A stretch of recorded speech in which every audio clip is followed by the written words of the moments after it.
All right, I am excited to share this with you. Probably my favorite thing in my backyard that seemingly almost nobody else has is the orchard. And I recommend that you get one, you build one, you do it yourself. It's so much fun. There's a romanticism to it. The kids love it, all the other adults love it. It's not nearly as hard to do as you think. I grew up dreaming about this. Here it is, not quite as beautiful as I'd always hoped, but it looks great in the beginning of the season when it's really blooming. It looks less exciting when the fruit's actually coming on, and it looks amazing again when you have fruit set on. So this is our 2024 spring orchard update. I'll give you a little bit of a tour. I'll give you some general information about it. And in a way, this is a deep dive into zone 4 of my backyard. If you haven't seen our other video on the channel on backyard zones, how to lay out and plan and really build your dream backyard, check that video out. Totally free download that comes with it, that helps walk you through how to lay your backyard out and how to get your dream scenario. Now, as we make our way through, I am not going to tell you the exact variety of every tree. A couple of them I've forgotten, but also you need to grow what grows well in your area. And we'll do another video on recommendations of how to find that out. But I'll give you some general ideas. So this is a peach that my wife and kids love. It is on purpose a small tree so that it's easy to manage. We can reach all the fruit. I'll let it get a little bit bigger, but this is about a 5-year-old tree, and you can already see the amount of peaches that a little bitty tree like this can hold. Sometimes it's helpful to have a background. But this is a delicious peach. I'm actually not a big peach guy, but my wife and kids love it, and this is one of their absolute favorites here. And then we've got 4 of this kind of tree around the yard. And again, if you have space, plant more, try some things that are supposed to grow in your area, and maybe some things that aren't supposed to, but don't go way out of your range to a completely different climate, but you may go try some things for a slightly warmer or slightly cooler climate. One of the things I do in that category is cherries. And this is a cherry tree that really struggled, died back, and is just coming up from nothing. So kind of ugly at the moment. Not a lot expected this year, but next year, I think on this side, we'll have some cherries again. We're not in a climate that should get a lot of cherries going, but again, I like to try some things because we have the space to do it. This is a pear tree that puts a ton of pears on every year. It got really lopsided last year, so we pruned a little bit, and I'm letting some new growth come up, and then we'll clean it up next year. But you can see the amount of pears that are all over this tree. So it'll be thinned as we make our way through the spring and into the summer, because none of these limbs should be holding that much fruit. But this is not a video about how to do the orchard as much as it is a tour of mine. So right in the middle of the orchard, we have 4 big pear trees that produce really good sized, hard pears. My wife's an excellent baker, so she'll make a pear pie out of this. And if I told you it was an apple pie, you wouldn't know the difference. It's a hard, crunchy, crisp pear that comes off of these trees.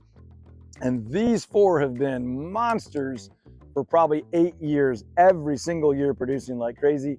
And that one got a little squirrely on me last year, so we pruned it back so it'll do something different this year. Now, 1, 2, 3, 4, there they are. We've lost a couple of trees over there, and that's just part of having an orchard, is some things are gonna come and go if you have a colder year or a warmer year. This is one of my favorite trees. Another one that you just don't see a ton of in our area, but these are plums. And if I had to count them right now, I would approximate that it's 27 million. Slight exaggeration, but there are tons of plums everywhere you look on this tree right now. And if you don't care about fruit and orchard culture and backyard growing and things like that, just understand this is so much fun. And an orchard, in my mind, is a lot easier than a garden. Once you get a tree established and going, you're just watering it and keeping your eyes on it, as opposed to the daily maintenance and care of a garden, which we do also and love it. But if you don't want to put in the work, but you want some edible, fun, sort of romantic, exciting, engaging stuff in your backyard that draws other people in and creates a unique experience and gives you something to share with others, you should do this. If even half of these plums make it to full maturity this year, I'll be sharing like crazy, because they will all mature within about a week of each other. And there will be bags and buckets and bowls of these things going to friends and neighbors and coworkers. So that's super fun as well. I'll show you right around behind it. Hiding back here is a rather large fig tree. That was the plum. And I've got figs all the way down the fence line. There's not a ton of fruit on here quite yet, but they're coming very, very soon. There's one down here I might be able to show you that's got a few more figs on it. But in our climate, a fig tree dies to the ground almost every year when it freezes. And that would be super discouraging if you didn't have a long-term vision.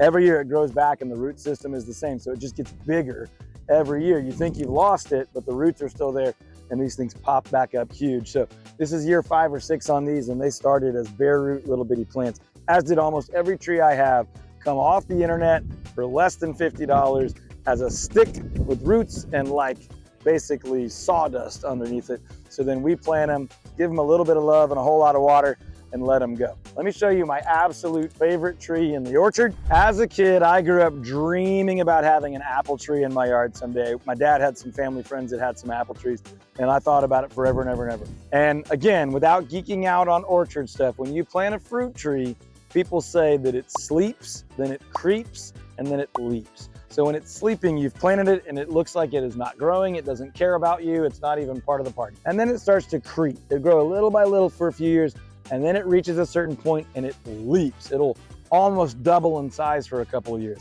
We have just begun the leap stage of this tree, and I'm very excited. When I planted it, we're talking little bitty stick. You can see how low I cut it, about that high off the ground, and then it branches out. So without going beyond where I can reach, we should get hundreds of apples this year. And if you want to come in close, I'll show you what they look like right now. These are very sweet apples that grow regularly, predictably, and reliably in North Texas, in the Dallas-Fort Worth area, every single year. Again, if you care about varieties and frost hours and things, drop me a comment. I'd be glad to tell you more about what I'm up to, the ones I'm experimenting with, the ones that are totally reliable, and different things like that. But I wouldn't be honestly showing you my orchard if I didn't show you some of the failures. So here's a cherry tree back here that every year grows as vigorous as any other tree I have and has never one time produced an actual cherry. And then last year, all but a couple of limbs died. So I'm waiting into the spring to see if I can get any signs of life out of some of these. But for the most part, I know it's pretty obvious. There's really no life. That's dry, dead wood. Sad story. If you go to more of a live branch, you can see there's a little more green to that one, right? So we'll see what happens with this one, but there's a very good chance the next orchard update video you see, this one will have to come out, and that gives us an opportunity to put something new in its spot. We got some empty spots where you can obviously tell some things have died, some things have died that we haven't replaced yet, and then we've got lots of amazing plans for the future. But you've seen most of the garden. There's a couple things I didn't show you. I've got an Asian pear over there with 5 types of pear grafted on. There's just not much growing right now. We have some persimmon, we have some nectarines. Those are more experimental. I've got hardy kiwi vine I'm always playing with on this trellis back here, but it doesn't really want to get started. But once it does, you'll have kiwi until the end of time for almost no investment. And then back by the pond, we have some peach trees. And then when I prune, I'll transplant those cuttings around the pond, and most years we'll get lucky and one of those trees will pop up. So anyway, here's our 2024 spring orchard update. It's looking pretty good. I want to get some new trees in the ground where we've lost some others, but I'll probably wait till fall and let those get established. And then next year we'll do a spring orchard update, and hopefully you'll see a lot of new trees. If we get a chance, we'll do one in the summer and show you with mature fruit on these trees. But I love it.